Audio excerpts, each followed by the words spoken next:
예약하고요, 계약금 계약을 보도록 하겠습니다. 여기를 지금 먼저 한번 보시면, 여러분 우리가 이제 왜 지금 이제 해제권이 있는데 해제를 하지 않고 이걸 먼저 공부를 하느냐? 우리가 먼저 우리가 계약을 한번 보면 계약은 이렇게 하는 거예요. 이렇게 갑하고 을하고 있잖아요. 갑하고 을하고 2월 1일 우리가 보통 이제 예약을 하죠. 예약을 보통 이제 일방 예약하고 쌍방 예약이 있는데 그런 거 필요 없고요. 예약은 일방 예약으로 추정하니까 그냥 일방 예약만 보면 돼. 그래서 2월 1일에 예약을 하고요. 그 다음에 3월 1일 날요 뭐라 하냐, 본 계약을 체결하죠. 본 계약을 체결하고요. 그 다음에 여기요 4월 1일 날요, 4월 1일 날 여기서 중도금을 지급하고요. 그 다음에 여기요 5월 1일 날요 여기서 잔금을 지급하죠. 잔금. 그 다음에 지금 현재요 7월 1일 지금 현재 이렇게, 이렇게요, 이렇게 보는 거죠. 이게 이제 우리가요 계약을 가는 과정을 얘기하는 거예요. 쭉 과정을. 아시겠죠? 그럼 여기서 먼저 와봐. 먼저 우리가 이제 이렇게 예약을 하죠. 예약을 하고 여기서 이제 본 계약이 이루어지죠. 본 계약이 이루어지면서 보통 계약하면서 거의 대부분 여러분 계약하면은 계약금을 반드시 지급을 해야 된다, 안 해도 된다? 여러분요, 여러분이 하고 있는 계약의 99.9%는 계약금 없어요. 여러분 지금 보면서 커피 샀죠? 이거 매매 계약 아니에요. 계약금 줬어요? 안 줬죠? 음식점 가서 음식 먹죠? 음식물 공급 계약이잖아요. 음식물 공급 계약. 알았죠? 음식물 공급 계약. 그래서 음식물 공급 계약. 한다, 안 한다? 안 하죠. 무슨 말인지 알겠죠? 계약금 줘, 안 줘? 안 주잖아요. 무슨 말인지 알겠죠? 그래서 뭐를 하지 않는다. 우리는 계약금을 주고 계약하는 경우는 거의 없는 거예요. 그런데 우리가 왜 부동산이나 자동차는 계약금을 주죠? 크잖아요, 금액이. 크니까 과정들을 거치는 거죠. 그 다음에 우리는 이 계약금이라고 해서 옛날에 중세시대에는 한 번 계약을 하면 그 계약을 지켜야 돼. 알겠죠? 그것을 뭐란다? 법세라고 그래요. 법세. 법의 족쇄를 치워버려. 그러니까 계약은 법세라고 봤단 말이죠. 법으로 족쇄를 치워버려. 그러니까 계약을 해지할래 해지할 수가 없는 거예요. 한 번 계약을 하면요. 그랬는데 이제 근대 와가지고 그러면 어떡하냐. 한 번 계약했다고 끝까지 지키면 누가 계약을 하려고 하겠냐. 그래서 이제 계약금 제도라는 것이 발명이 됐어요. 그래서 계약금 제도가 발명이 돼가지고 언제까지요? 중도금을 지급하기 전까지요. 그래서 한 달 동안의 여유를 주는 거죠.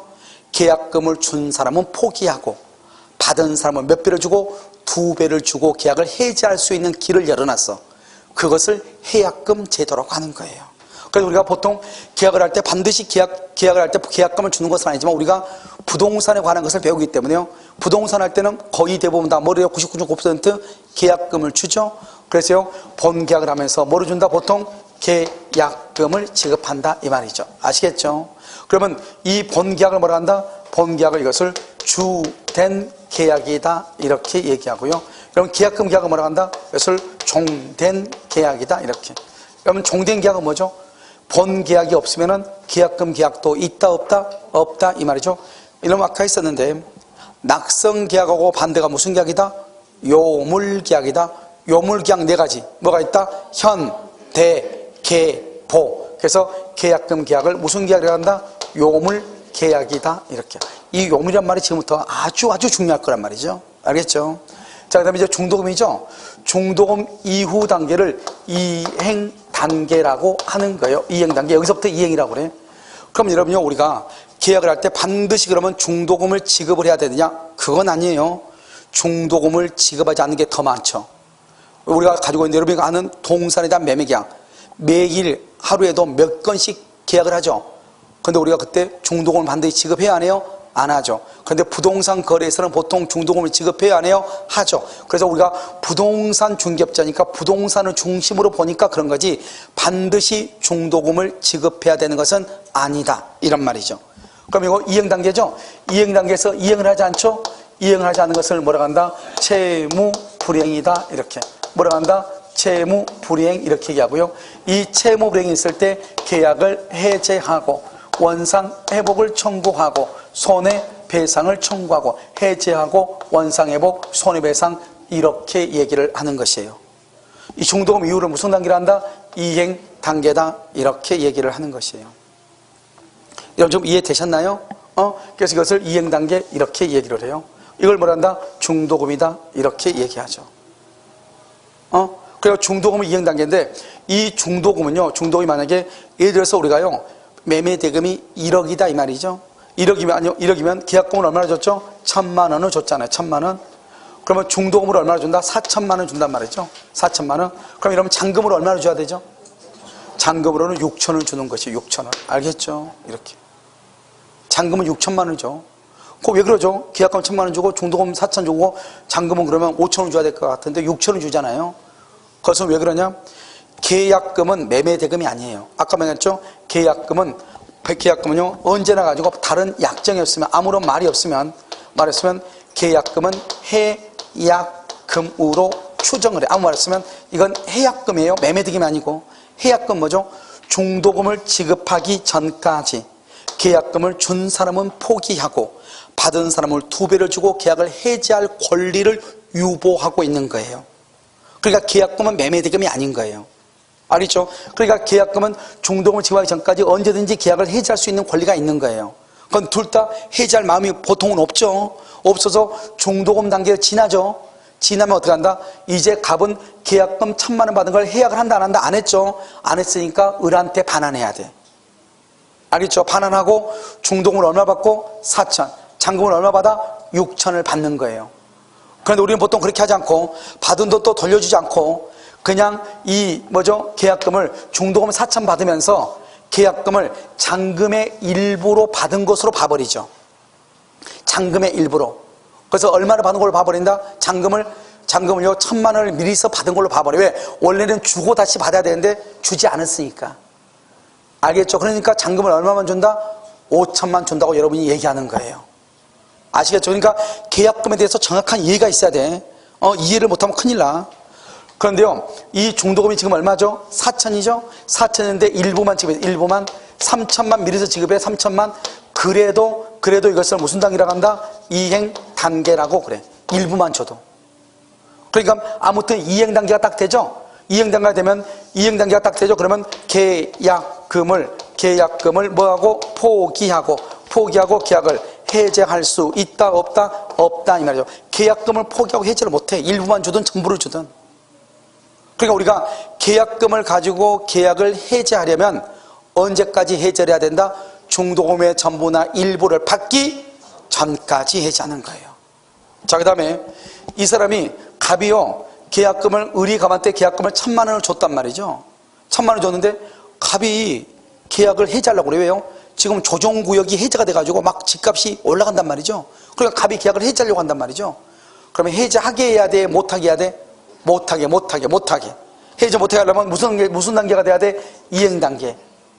그러니까 이 사람은 2천만 원 주고 계약을 해제하려고 한단 말이죠. 그럼 계약을 해제 못하게 해야 되겠죠?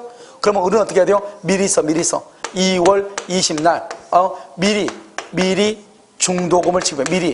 미리 중도금을 지급할 수 있는가? 미리 지급할 수 있는가? 지급할 수 있다 이 말이죠. 반드시 4월 1일날 중도금을 지급해야 된다. 이런 약속이 없는 한 미리 지급할 수도 있어. 알겠죠? 그럼 미리 지급하면 어떻게 돼요? 미리 지급했죠? 중도금 지급했죠? 그러면 미리 지급했을 이때는 무슨 단계다? 이행 단계다. 더 이상 계약금을 포기하고 해지할 수 있다 없다? 없다. 이 말이 중요해. 자, 이렇게 됐죠? 이제 다 설명한 거 아니에요? 이렇게 됐죠? 그리고 이제 잔금 날짜에 잔금 날짜에 뭘 한다? 잔금하고 등기는 무슨 관계다?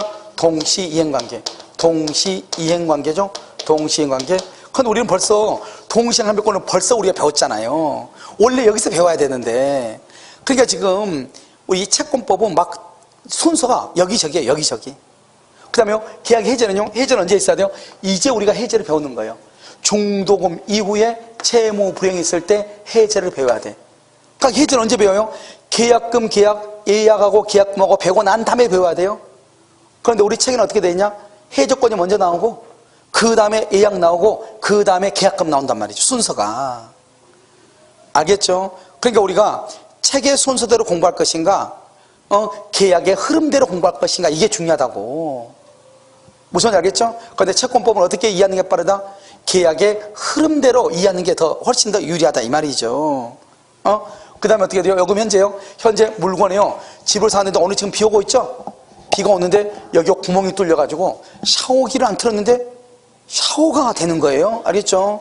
지붕에서 빗물이 떨어지고 있다 이 말이죠. 그럼 물건에 뭐가 있다? 물건에 하자가 있다. 하자가 있으면 물건을 잘못 팔았잖아요. 이걸 뭐라 한다? 담보 책임이라고 얘기하는 거예요. 그러니까 우리가요, 하자가 있는 물건을 팔면 돼야 안 돼요? 안 되잖아요. 하자가 있는 물건을 판 거예요. 이것을 담보 책임이라고 얘기하는 거예요. 알겠죠? 누가 팔았죠? 매도인이 팔았죠? 그것을 매도인의 담보 책임이라고 그래. 그러니까 우리가 순서로 보면 먼저 예약이 있고, 그 다음에 계약을 하고, 그 다음에 계약금이 있고, 그 다음에 뭐가 있다? 중도금으로서 이행 단계에서 이행하지 않으면 채무불이행이 있고, 만약에 이행을 했다? 그러면 등기하고 잔금은 동시행이고, 그러고 나서 하자가 있다? 하자도 한번 책임 있고, 이렇게 가야 되는 거잖아요, 순서가.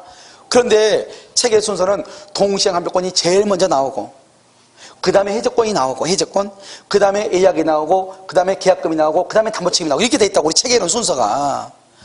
알겠죠? 모든 책이 그렇게 돼 있어. 무슨 말인지 알겠죠? 그러니까 그렇게 이해하면 조금 힘드니까 동시행함표권 우리가 미리서 이제 하나 배웠죠. 자, 지금부터는 이제 어떻게 배우냐? 순서대로 가겠다 이 말이지. 채권의 순서대로. 이해되셨어요? 그러니까 우리가 여러분요, 계약을 할 때는 먼저 예약이 뭐예요? 우리가 음식점에 예약하러 가잖아요. 그게 예약 아니에요. 우리 이따 2시 반에 3명 오겠다. 그게 예약 아니에요. 알겠죠? 그런데 3명 갔으면 어떻게 해야 돼? 가서 우리 예약한 사람 왔는데 해야 되겠죠? 그걸 뭐라 한다? 예약을 했으면 그 예약을 완결을 시켜야 되겠죠? 그래서 여기서부터 이제 뭐가 나오냐? 예약을 하죠? 예약은 언제나 채권 계약이에요. 시험에요, 물권 계약이라고 나온 적이 있어. 알겠죠? 말도 안 되죠? 우리 지금 채권법 배우고 있죠? 채권 계약이에요. 물권 계약이다. 그래서 틀고 나왔다. 물권은 뭐죠? 소유권을 이전하기 위해서 계약하는 걸 물권 계약이라고 그래. 물권적 합의, 소유권 이전의 합의. 근데 이 예약은 채권 계약이죠. 채권. 알겠죠? 채권 계약이다. 알겠죠? 왜요? 예약을 하려면 어떻게 해야 돼? 음식점 주인공 나죠? 우리 3병 간다. 깐풍기로 3인분에다가 고량주 2병에다가 이렇게 해야 돼, 안 해야 돼? 해야 되죠. 두 사람 간에 뭐가 있어야 돼? 합의가. 그러니까 계약일 수밖에 없는 거예요, 예약은. 알겠죠? 그런데 예약하고 비슷한 말이 있어, 비슷한 말. 그게 바로 뭐냐? 그게 바로 일방행위라고 하는 것이 있어요. 일방행위. 일방행위라고 하는 것이 있어요. 그러면 여기서 일방행위 뭐죠? 일방행위는 뭐란다? 단독행위라고 얘기해요. 단독행위. 이건 단독행위고, 일방행위는 예약은 계약이고 행위는 단독행위고, 말이 다르다고요. 무슨 말인지 알겠죠? 말이 다르잖아요. 그러니까 우리가 뭐라고 하나요? 다음 중에서 계약이 아닌 것은, 이렇게 시험에 나올 수 있어. 계약이 아닌 것, 그때 이게 나올 수 있다니까요. 일방행위 단독행위고, 예약은 계약이고, 행위는 단독행위고. 알겠죠? 비스무리하잖아요. 알겠죠? 그 다음에 예약을 했으면 어떻게 해야 돼요? 본계약을 체결해야 될 거 아니에요. 본계약을 체결하는 것은 뭐다? 예약 완결권을 행사하는, 완결. 예약 완결권 행사하는, 예약 완결권. 이렇게 예약을 완결한단 말이 무슨 말이죠? 본계약을 체결한다 이 말이잖아요. 그러면 예약 완결권이라고 하는 것은 뭐냐? 이것을 형성권이라고 얘기하고요. 형성권은 뭐다? 그것은 일방적이죠. 일방적 의사표시를 하는 거죠. 일방적으로 의사표시. 이런 봐봐요. 여러분이 음식점에 가서 예약을 하죠. 예약을 하고 나서 들어갈 때 뭐라고 얘기해요? 우리 아까 예약한 사람이니까 음식 주세요 이렇게 얘기하지. 우리 어제 예약한 사람인데 혹시 음식을 주실 수는 있으시겠어요? 이렇게 물어봐요? 아니죠. 예약했으니까 음식 주세요 이렇게 얘기하죠. 상대방의 동의를 물어 안 물어? 묻지 않죠. 그러니까 일방적이란 말은 상대방의 뭐가 필요가 없다? 승낙이 필요가 없다 이 말이죠. 일방적으로 의사를 표시해야지. 의사를 표시하면 본계약이 성립하는 거예요. 그러면 어떻게 의사를 표시해요? 일방적 의사 표시요. 그래서 여기요, 예를 들어서 갑이 을한테요 채고를 해. 이러면 어제 이제 우리가 10명 간다고 예약을 했거든요. 연말이라고. 우리 로쇼라고 말이 많이 나오죠 요즘이요. 그렇죠? 예약을 했는데 안 가는 사람이 있잖아요. 근데 이 사람들이 예약을 했는데 갑이요, 또 다른 사람들이 자꾸 예약 문의가 와. 그러니까 불안하니까 10명이나 됐는데 안 나오면 큰일이니까 물어봐요 안 물어봐요? 저는 어제요, 혹시 30일 날 10명인데 이거 정확한 거죠? 우리 왜냐면 자꾸 다른 사람이 예약이 지금 되냐고 물어봐서 그래서 걱정돼서 물어봐요. 이렇게 물어보죠? 이쪽에서 뭐라고 그래요? 아, 우리 30일 날 예약하긴 했죠. 그런데요, 그게요, 글쎄요, 이거요, 간다 간 놈도 있고 안 간다 놈도 있고, 말을 어리버리 간다 말을 해 안 해? 안 하죠? 그럼 저쪽에서 어떻게 한다? 전화 탁 끊어버려. 채고 있는데 의사를 표시해야지 본계약이 됐는데 말을 한다 안 한다? 안 하죠. 아무 말이 없죠. 그러면 예약은 효력을 만다, 잃는다. 예약은 없어진다, 이 말. 없어진다. 예약은 없어져, 잃는다. 왜? 의사를 표시해야 본계약이 되는데 본 의사 표시했어, 안 했어? 안 했잖아요. 그럼 전화 탁 끊어버리죠, 그쪽에서. 이것을 뭐란다? 일방예약이라고 얘기하는 거예요. 아시겠죠? 이렇게 예약해서 본계약이 성립되죠. 이것을 주된 계약이라고 하고, 본계약을 하면서 계약금 계약을 한단 말이죠. 계약금은 종된 계약이죠. 종된 계약은 주된 계약이 무효가 되면 종된 계약도 무효가 된다, 이런 말이에요. 그런데 여기 요물 계약이죠. 요물이란 말이 지금부터 설명을 해. 계약금을 준다고 말만 하면 안 돼. 1,000만 원. 반드시 계약금 1,000만 원을 줘야 돼. 만약에 계약금 600만 원만 줬어, 아직 계약금 계약이 없는 거예요. 얼마가 남았으니까? 400이 남았으니까. 그래서 계약금 계약 1,000만 원 주기로 했는데 계약금을 전혀 지급하지 않았다? 그러면 계약금 계약이 없는 거예요. 1,000만 원 주기로 했는데 우리나라 사람 어떡하냐? 1,000만 원 주기로 했단 말이죠. 계약은 했어. 계약서 썼어. 1,000만 원 내일 주기로 했어. 근데 뭐라 하냐? 아직 계약금 안 줬으니까 계약 해지한다고 그런 사람이 있어. 큰일 나는 거예요. 계약금을 줬어, 안 줬어? 안 줬죠? 그러니까 계약금 계약은 없는 거예요. 계약금 계약이 없다는 것은 자기 멋대로 계약을 해약할 수가 있다, 없다? 없다, 이 말이죠. 해약 못해요. 알겠죠? 해약을 못해. 해약을 하려면 채무 불이행이 있어야 돼. 그렇지 않으면 합의로 해지를 해야 돼. 그러니까 내가 어떻게 한다? 무슨 소리냐고, 어제 계약했는데 나 일단 중도금 지금 넣을 테니까 당신 그렇게 하라고. 그래서 중도금 집어넣고 잔금 집어넣고 소송을 해서 등기 청구하면 등기해 줘야 되는 거예요. 무슨 말인지 알겠죠? 요물이란 것은 계약금을 줬을 때 얘기하는 거예요. 그런데 계약금에 600만 원이지, 600만 원만 지급하고 400만 원이 남았죠? 그런데 우리 뭐라 하냐? 나 그냥 600 먹고 너 떨어져. 나 계약 더 이상 안 할래, 이렇게. 자기는 좋다고 생각하죠. 왜요? 1,000만 원 줬으면 큰일 날 뻔했는데 600만 줬으니까 600만 손해본다, 이 말이죠? 된다, 안 된다? 절대로 안 돼. 요물이니까 계약금은 1,000만 원을 줬어야 된단 말이죠. 근데 지금 얼마만 줬어? 600 줬죠? 400을 더 주고 포기해야 돼. 무슨 말인지 알겠죠? 예약한 계약금을 주고 포기해야 된다고. 그냥 포기하면 된다, 안 된다? 안 된다고. 아시겠죠? 그럼 받은 사람이 600을 받았죠? 그러니까 600의 2배 1,200만 주고 해지할 수 있는가? 못한다고. 알겠죠? 약정된 금액의 2배를 주고 해지를 해야 된다고. 그걸 무슨 계약이라고 한다? 요물 계약이다, 이렇게 얘기한다고. 요물. 아시겠죠? 무슨 계약? 요물 계약이다. 이 말을 정확하게 이해해야 돼. 요물이란 말을. 그 다음에 언제나 해약금이 아니고 아무 계약금을 주고 아무런 말을 하지 않았을 때 해약금이고, 계약금을 주면서 뭐라 한다? 이건 계약금이 아니고 매매대금이에요. 매매대금. 그렇게 얘기하면 이것은 계약금이다, 아니다? 아니다. 해약금이다, 아니다? 아니다. 매매대금으로 보는 거예요. 아시겠죠? 그 다음에 아까 중도금사 얘기했죠? 자, 그 다음에 여기요, 잔금이죠? 여기요. 중도금에서 잔금 여기 어디선가? 갑이든 을이든 일방의 채무불이행이 있어. 그러면 일방의 채무불이행이 있으면 계약을 뭐를 해야 되죠? 해제를 해야죠. 해제하고 나서 뭐를 청구하죠? 손해배상을 청구해야 되죠. 그럼 손해배상을 얼마나 청구하냐? 얼마를? 둘 다 계약을 해제하지 않기로 하고 중도금을 지급하고 받았단 말이죠. 그러고 난 다음에 중간에서 중도금을 이 사람이 지급을 하고 잔금을 지급할 능력이 안 돼가지고 계약을 해제하고 싶어요? 을이요? 그러면 이때 어떡할 거야? 이때. 그러면 손해배상을 얼마로 손해배상 청구해야 돼? 애매하잖아요. 그러니까 이런 일을 미리서부터 피하기 위해서 처음에 2월 1일 날 계약, 3월 1일인가요? 3월 1일 날 본계약을 체결하면서 계약금을 주죠. 계약금을 주면서 뭐라고 얘기하냐? 이 계약금은 해약금입니다. 즉 중도금을 지급하기 전까지 당신이나 나나 계약을 더 이상 이행하고 싶지 않으면 당신은 나한테 2배 주고 나는 계약금을 포기하고 언제나 해지합시다. 그런데 중도금 이후에 누군가가 잘못이 있을 때 그럼 어떻게 할 것이냐? 그랬을 때는 손해를 배상해야 되는데, 그러면 얼마가 손해인지 계산하기 곤란하니까 아예 우리 계약금을 위약금으로 하기로 특약을 합시다. 이렇게 특약. 처음부터 이렇게 약속을 해, 계약을 할 때. 그렇게 특약을 했으면 어떻게 된다? 특약이 있느냐 없느냐? 없다? 없으면 어떻게 돼요? 이런 특약이 없어. 그런데 일방이 채무 불이행을 해요. 그러면 어떻게 하느냐? 우리나라 사람들은 무조건 계약금 돌려주지 않는다고 그래. 그럼 큰일 나. 알겠죠? 이때는 실제 입은 손해를 입증해서 청구해야 돼. 내가 을의 채무 불이행으로 갑자기 계약을 해지하니까 그로 인해서 내가 입은 손해가 얼마인가 그것을 내가 증명을 해야 돼요. 내가 을이 그때 산다가지 않았으면 내가 병한테 팔 수 있었는데 그것을 을이 알고 있다 이 말이죠. 그때 당시 이 집이 1억 5천이었는데 지금은 투기 과열직으로 묶여가지고 지금 1억 2천원 뚝 떨어졌단 말이죠.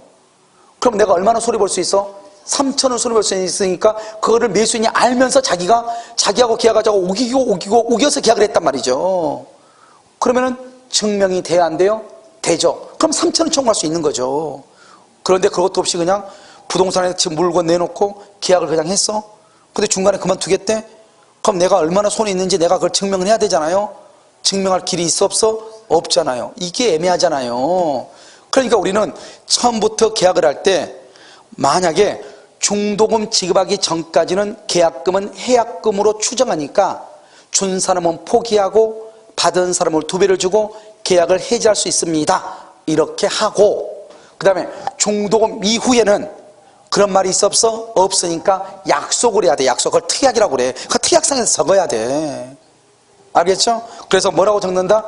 만약에 누군가의 잘못으로 계약이 깨지면 계약금을 위약금으로 하기로 합시다. 이렇게.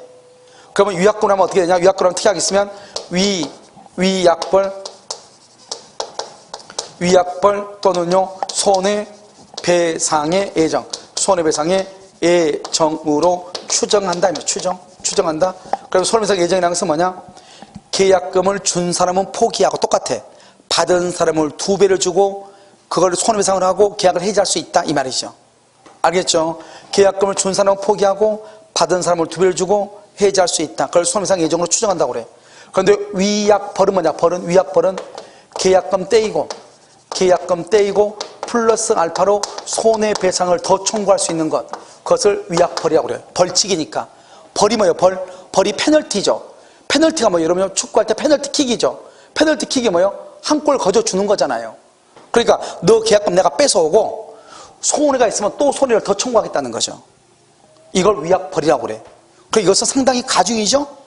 이것은 계약금만 가져가면 되는데 여기는 알파로 손해배상까지 주는 거죠. 그런데 여러분 보면 앞으로 여러분들 이제 부동산 중개를 할 때 보면 또는 아파트 상가를 분양을 받을 때 분양 계약서를 잘 보라고. 분양 계약서에 맨 끝에 보면 뭐라고 되어 있다? 위약금이 아니고 위약벌약정이라고 되어 있어. 상가 분양 같은 경우 자기가 상가 분양받아서 분양했는데 갑자기 못하겠다고 나자빠져. 그럼 어떻게 돼요? 내가 이 사람 아니면 다른 사람이 그때 분양받았으면 분양이 깔끔하게 클리어 됐는데 이 사람 때문에 지금 분양이 또 딜레이 되는 거잖아요. 그럼 분양업자는 이익이요 손해요? 손해잖아요. 그러니까 분양업자는 뭐란다? 위약벌약정이라고 꼭 돼 있어. 그게 어디만큼 됐냐? 계약서가 한 10장 넘어가 가운데 어디가 있어. 알겠죠? 읽다가 무슨 말인지 몰라가지고 지칠 때 쭉 나와. 알겠죠? 거기 위약벌이가 뭐라고 나온다? 거기 보면은 계약금을 떼이고 계약을 해지할 때는 계약금뿐만 아니라 예를 들어서 약정 중도금에 5%를 추가로 배상을 한다 이런 말이 꼭 있단 말이죠. 그러면 계약금 빼고 약정 중도금의 1차 중도금의 5%를 손해배상으로 더 추가로 지급을 한다. 그러니까 계약금만 포기하면 돼야 안 돼요? 안 되죠. 보통 아파트 분양이나 상가 분양은 반드시 이렇게 위약벌로 돼 있어. 아시겠죠? 여러분 집에 가서 분양받은 아파트 계약서 오늘 가서 한번 보란 말이죠. 거기 보면 반드시 위약벌약정이라고 제목이 딱 있다고. 법조문 쭉 이렇게 계약서 읽다 보면은. 이러면 아파트 분양 받아봤죠? 분양 받으면 반드시 그거 있다니까요. 상가 분양도 그렇고. 알겠죠? 저희 어머니 한번 받아가지고 엉뚱한 남성복 코너를 받아가지고 와가지고 누가 막 계속 회장해가지고 꼬이면 빠져가지고 그래서 얘기했죠. 어머니 가서 이게 위약벌 약정이 있으니까 그 사람들이 계약금만 포기하고 안 된다고 할 거예요. 그럼 어머니 그냥 위약벌이 뭐냐고 계속 얘기하세요. 그게 뭔 말이냐고. 위약벌이 뭐냐고. 벌 쏘는 거냐고 이렇게 얘기하라 무조건. 그러면 저쪽에서 미치고 환장해가지고 돈 달라고 않고 계약금만 떼이고 그냥 그만둡시다고 얘기할 거라고. 그래서 얘기해가지고 어머니 가가지고 시킨 대로 가가지고 위약벌이 뭐냐고 이걸 나한테 설명을 해줘야지 왜 설명 안 했냐고 계속 얘기하니까 저쪽에서 어떻게 해요? 나이 드신 분이 그러니까요. 별수가 있어요 없어요? 없잖아요. 그러니까 결국 그것만 떼고 계약을 해지한 데도 있거든요. 이게 무서운 거라니까요. 보통은 그러니까 우리 보통은 거래를 할 때 그냥 아파트를 우리가 사고 팔고 할 때는 분양이 아니고 할 때는 위약벌이라는 건 거의 없죠. 그것을 손해배상 예정으로 추정한다 이 말이죠. 이것이 너무나 과다하면 감액을 말 수 있다, 청구할 수 있다. 여기까지 여러분요 100%를 설명한 거예요. 알겠죠? 그러니까 여러분요 계약의 흐름을 보라고. 흐름을 어마무시 중요하다고. 처음부터 끝까지 다 지금 적어놓은 거잖아요 지금요. 알겠죠? 그래서 이것을 보면서 우리가 지금부터 잠깐 쉬었다가 뭘 하냐, 그것을요 요약을 할 거예요. 아시겠죠? 잠깐 쉬다